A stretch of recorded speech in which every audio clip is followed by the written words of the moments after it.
जो लोग मेरे इस चैनल पर नए हैं या फिर मेरा ये वीडियो किसी और सोशल मीडिया प्लेटफॉर्म पर देख रहे हैं, वो मेरा YouTube channel political Tamasha with doctor Arshi को सब्सक्राइब करके वहां पे लगी बेल आइकॉन को जरूर दबा दें, ताकि आपको हमारे आने वाले हर वीडियो की अपडेट्स एकदम टाइम पर मिलती रहे।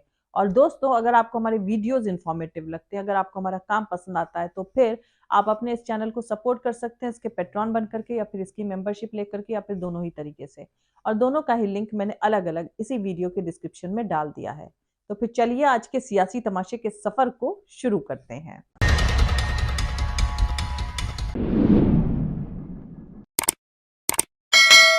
उत्तर प्रदेश में इंडिया गठबंधन और कांग्रेस पार्टी के सांसदों को आप लोगों ने जिताया है। माहौल आपने बनाया है, पूरे देश में माहौल आपने बनाया है। आप अपनी शक्ति समझो, पूरे देश की राजनीति आपने बदल दी है। आपने देखा होगा, पहले नरेंद्र मोदी जी कह रहे थे मैं नहीं हूं, भगवान मुझे ऑर्डर देते हैं, मैं काम नहीं करता, भगवान मुझे ऑर्डर देते हैं, मैं करता हूं। पता नहीं कैसे भगवान है उनके, 24 घंटा अदानी जी और अंबानी जी की मदद करवाते हैं। मगर आपने फोटो देखी होगी कि नरेंद्र मोदी जी संविधान को ऐसे पकड़े थे, यूं यूं कर रहे थे ना, देखा आपने? ये आपका काम था, ये आपने करवाया है। देश के प्रधानमंत्री को आपने मैसेज भेजा है कि संविधान को आपने छुआ तो देखो हम आपके साथ क्या करते हैं। कोalition गवर्नमेंट यानी गठबंधन सरकार में हर सियासी पार्टी बैलेंस बनाए रखने के लिए लोकसभा स्पीकर या विधानसभा स्पीकर पर अपना ही आदमी चाहती है।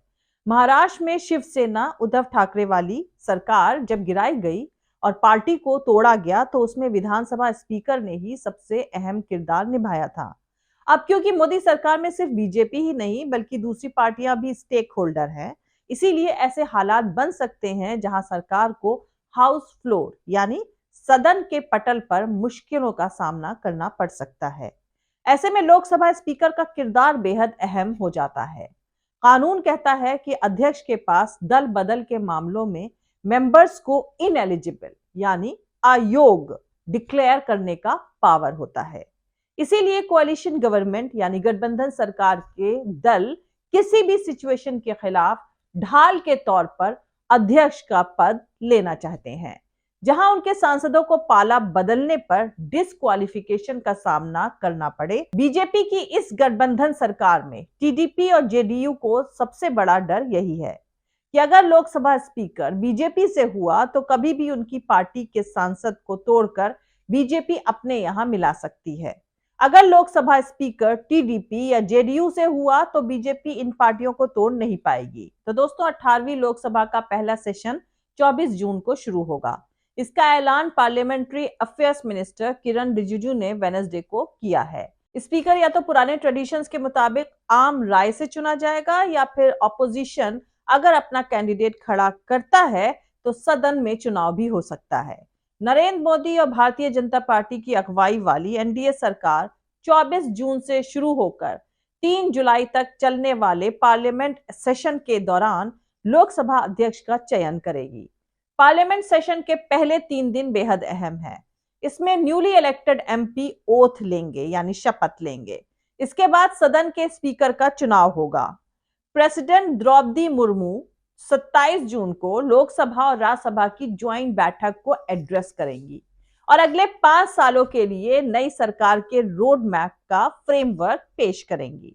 लोकसभा स्पीकर को लेकर अभी हालात साफ नहीं है। टीडीपी या जेडीयू ने अभी तक पब्लिकली मांग अपनी नहीं रखी है। समझा जाता है कि आंध्र प्रदेश की बीजेपी सांसद और फॉर्मर मंत्री डी पुरुदेश्वरी को लोकसभा अध्यक्ष आम राय से चुन लिया जाएगा, क्योंकि पुरंदेश्वरी चंद्रबाबू नायडू की वाइफ भुवनेश्वरी की सगी बहन है।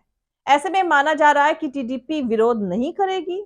इसी तरह साउथ इंडिया से स्पीकर बनाने पर शायद इंडिया गठबंधन भी विरोध ना करे। लेकिन सियासत में आखिरी कुछ वक्त में कुछ या फिर बहुत कुछ तमाशा हो सकता है।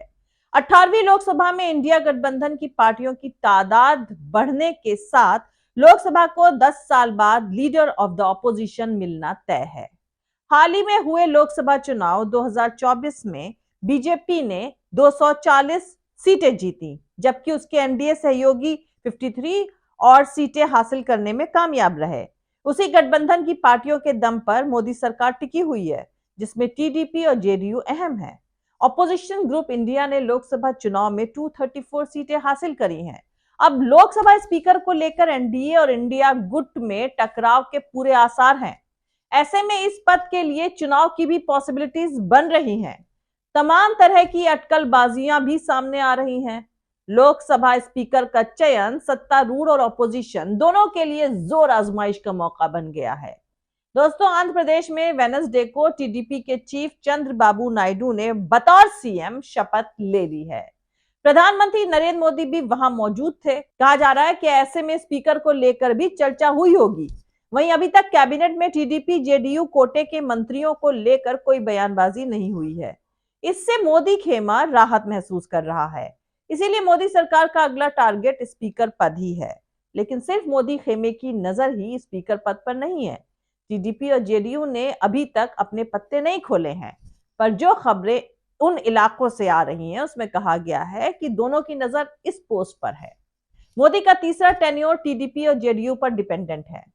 नायडू आंध्र प्रदेश के मुख्यमंत्री के तौर पर शपथ ले चुके हैं, जबकि नीतीश कुमार बिहार के मुख्यमंत्री हैं। फिलहाल मोदी ने टीडीपी और जेडीयू कोटे से दो दो मंत्री एनडीए सरकार में बना दिए हैं, जबकि महाराष्ट्र के दो सहयोगी दलों शिवसेना शिंदे ग्रुप और एनसीपी अजीत पवार ग्रुप ने नाराजगी जता दी है। मोदी खेमे की पूरी कोशिश है कि लोकसभा स्पीकर को लेकर कोई सियासी तमाशा ना हो। वहीं ऑपोजिशन इंडिया गठबंधन भी इस पद को पाने के लिए अपनी तैयारियां कर रहा है। तो इंडिया में शामिल आम आदमी पार्टी ने अपना सुझाव पेश कर डाला है। आम आदमी पार्टी के राज्यसभा सांसद संजय सिंह ने मांग करी है कि लोकसभा अध्यक्ष का चयन टीडीपी या किसी दूसरे एनडीए गठबंधन सहयोगी से किया जाए। संजय सिंह ने कहा है कि एनडीए सरकार में टीडीपी का एक स्पीकर होना चाहिए। बीजेपी का स्पीकर संसदीय ट्रेडिशन के लिए बेहद नुकसानदेह होगा। मोदी 2 में 150 सांसदों को सदन से सस्पेंड कर दिया गया था। ये लोग सत्ता में बने रहने के लिए छोटी पार्टियों को तोड़ देंगे। दोस्तों, दौड़ में कौन है इस पर नजर डालें तो अगर ये पद बीजेपी के खाते में आया तो ओम बिरला ही सबसे बड़े दावेदार बनकर उभरेंगे। बिरला राजस्थान के कोटा से बीजेपी उम्मीदवार के तौर पर लोकसभा चुनाव 2024 जीत कर आए हैं। स्पीकर पद के लिए जिन दूसरे नामों की चर्चा चल रही है उनमें दग्गू बाती पुरंदेश्वरी का नाम भी शामिल है। टीडीपी फाउंडर एनटी रामाराव की बेटी दग्गू बाती पुरंदेश्वरी आंध्र प्रदेश की बीजेपी नेता हैं और राज्य की पार्टी प्रेसिडेंट भी हैं। कहा जा रहा है कि उन्हें टीडीपी और इंडिया गठबंधन का सपोर्ट भी मिल सकता है। पुरंदेश्वरी ने 2009 में ह्यूमन रिसोर्स डेवलपमेंट मिनिस्ट्री में राज्य मंत्री और 2012 में ministry of commerce and industry में राज्य मंत्री के तौर पर काम किया है। पुरंदेश्वरी ने हाल ही में हुए लोकसभा चुनाव में आंध्र प्रदेश के राजमुंदरी से 2.3 लाख से ज्यादा वोटों से जीत हासिल करी है और ऐसा माना जा रहा है कि शायद इसीलिए उन्हें कैबिनेट में शामिल नहीं किया गया है, क्योंकि वो लोकसभा अध्यक्ष बन सकती हैं। कहा जा रहा है कि पुरंदेश्वरी के अध्यक्ष चुने जाने से टीडीपी चीफ नायडू नाराज भी नहीं होंगे, क्योंकि चंद्रबाबू नायडू की वाइफ नारा भुवनेश्वरी और पुरंदेश्वरी सगी बहनें हैं। पिछली 14वीं और 15वीं, 16वीं और 17वीं लोकसभा में अध्यक्ष पद के लिए सभी नॉमिनेटेड सोमनाथ चैटर्जी, मीरा कुमार, सुमित्रा महाजन और ओम बिरला रूलिंग कोalition या पार्टी से ही थे और बिना किसी चुनाव के सदन के तरफ से यूनानिमस चुने गए थे। बीजेपी इस बार भी यही कोशिश कर सकती है। हालांकि सूत्रों का मानना है कि इंडिया गठबंधन अपना उम्मीदवार उतार सकता है। ऐसे में तब चुनाव होगा। इंडिया के पास नई 18वीं लोकसभा में 232 मेंबर्स हैं, जबकि एनडीए के पास 293 सांसद हैं। इन 293 सदस्यों में 240 बीजेपी के पास हैं। ऐसे में सियासी तमाशे के तहत इसकी भी पॉसिबिलिटी है कि जेडीयू या टीडीपी इंडिया गठबंधन की मदद से अपने स्पीकर उम्मीदवार को चुपचाप या खुलकर खड़ा कर दें। सियासत में कुछ भी मुमकिन है। इस सियासी तमाशे को पूरा होने के लिए बस चंद दिनों का और इंतजार करना होगा। इसीलिए कुर्सी की पेटी बांध लें, मौसम बदलने वाला है।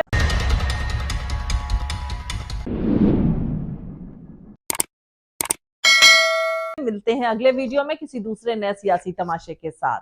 जय हिंद, सत्यमेव जयते, अल्लाह हाफिज।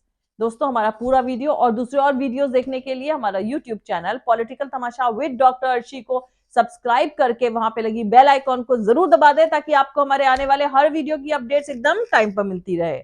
और दोस्तों, अगर आपको हमारे वीडियोस इंफॉर्मेटिव लगते हैं, अगर आपको हमारा काम पसंद आता है, तो फिर आप अपने इस चैनल को सपोर्ट कर सकते हैं, इसके पेट्रॉन बन करके या फिर इसकी मेंबरशिप लेकर के, या फिर दोनों ही तरीके से।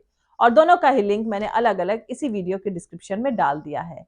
और आप हमें फॉलो भी कर सकते हैं हमारे ट्विटर, इंस्टाग्राम और फेसबुक पेज पर। मेरा ट्विटर हैंडल है @arshi aziz khan। Thank you, मिलते हैं अगले वीडियो में।